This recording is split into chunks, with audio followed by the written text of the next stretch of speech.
E você acha que as coisas dentro da célula flutuam para lá e para cá? Não é bem assim.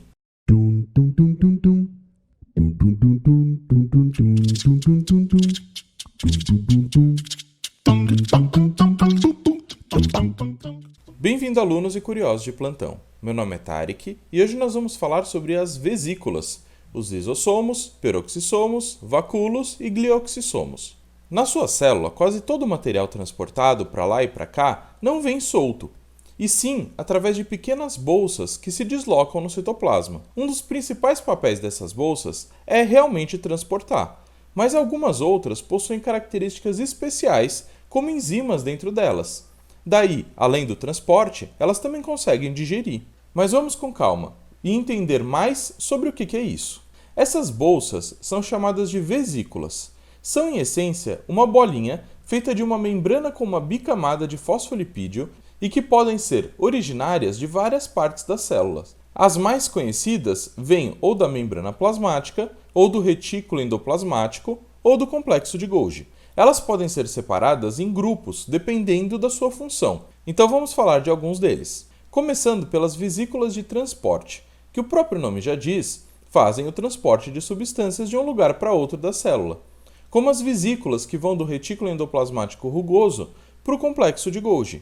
Na sequência, nós temos as vesículas secretoras, que são aquelas que vão pegar algum produto celular e transportar para fora da célula, como hormônios, neurotransmissores e outros.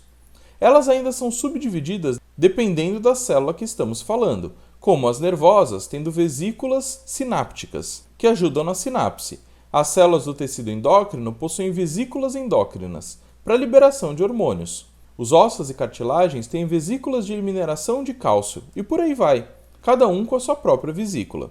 Também temos vesículas com outras funções, como as vesículas de gás, os endossomos e várias outras que podem estar presentes nas células. Mas como a aula é curta, nós vamos falar apenas de 4 vesículas especiais a partir de agora. Começando com a mais famosa delas, o lisossomo. Essa vesícula é tão importante que tem um status de organela definido por vários autores. E de fato, ela é muito importante. Ela foi descoberta por um estudo em células hepáticas em 1949. Nesse estudo, os pesquisadores testaram uma enzima específica que reagia com a insulina.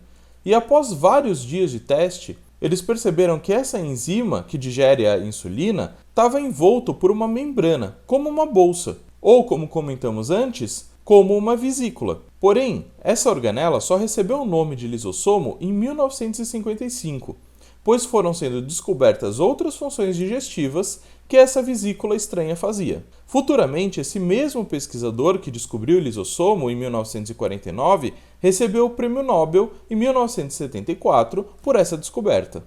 Mas qual é a importância dessa organela? Bom, os lisossomos são vesículas formadas no complexo de Golgi que pegam enzimas formadas no retículo endoplasmático rugoso para fazer a digestão de macromoléculas como proteínas, polissacarídeos, lipídios e outros.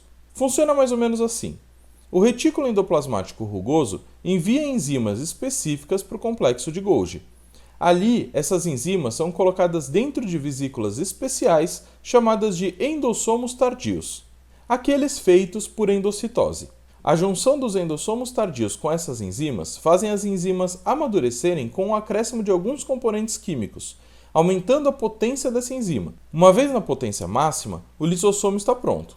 Então, ele se desprende do complexo de Golgi e vai ao trabalho. Uma das coisas mais importantes é a sua composição membranar, que é feita especificamente para segurar a ação dessa enzima dentro dessa bolsa, protegendo o resto da célula de se autodecompor.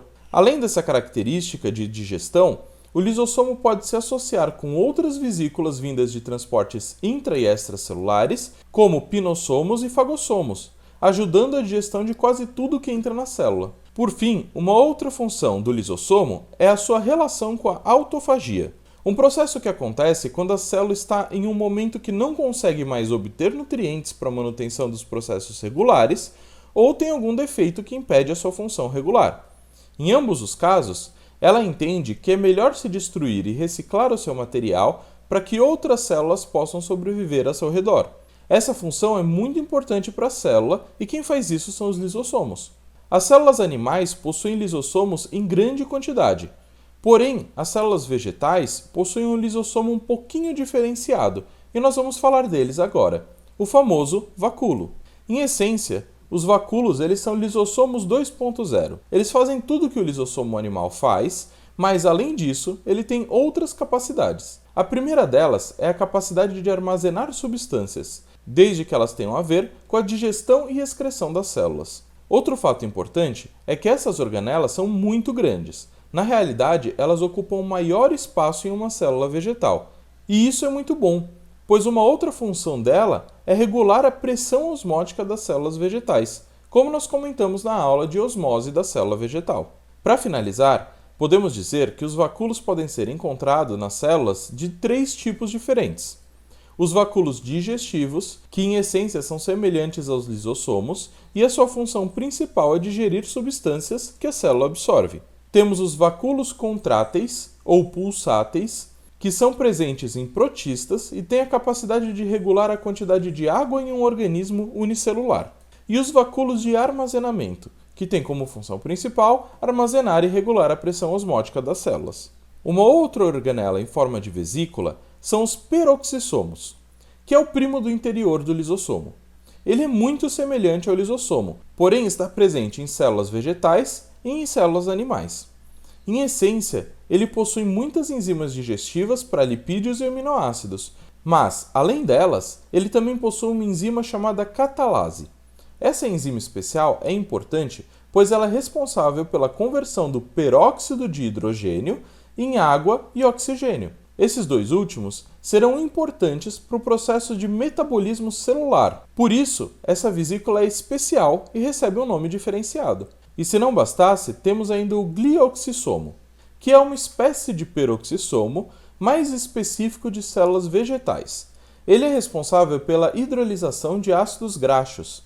Além disso, ele possui enzimas exclusivas dele, responsáveis pelo ciclo do glioxilato, ou ciclo de Toledo. Em resumo, ele faz parte do ciclo de fotorrespiração e do metabolismo de nitrogênio das plantas. Nesse canal, nós temos uma aula especial sobre fotossíntese. Dá uma olhadinha lá depois.